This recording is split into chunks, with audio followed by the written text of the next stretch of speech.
Ang mga mata mo'y numiningning,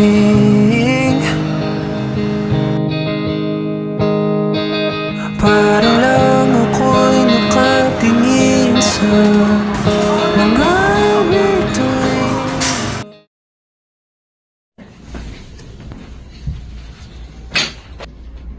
Ano pinagagawa mo, Bea?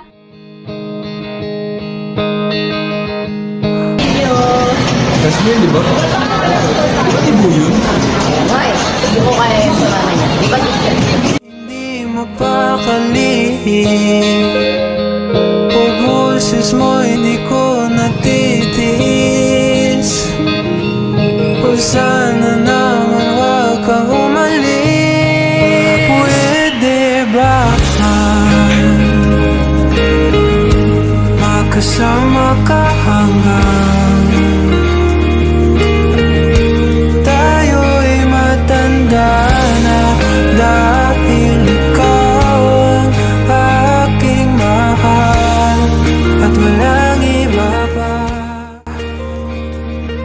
Ilang taon na tayo magkakilala at hanggang ngayon di ko maintindihan.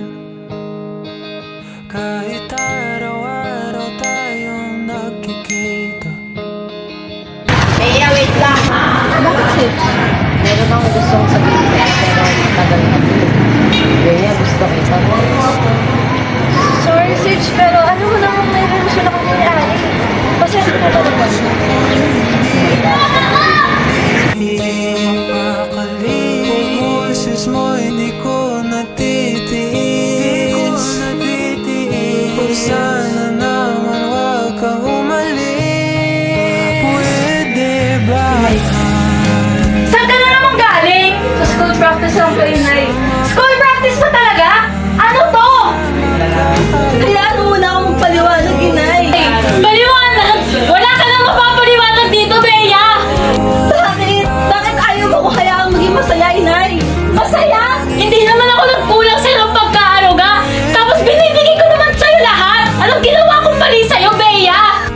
Magkasama ka hanggang Alagawin mo naman ba niya? Buti pa yan naman siya pag-isipan ko. Na, sa susunod nga, ipakilala mo sa akin yung girlfriend. Ha? Talaga po, Nay? Sige po. Sa susunod po, ipapakilala ko sa inyo.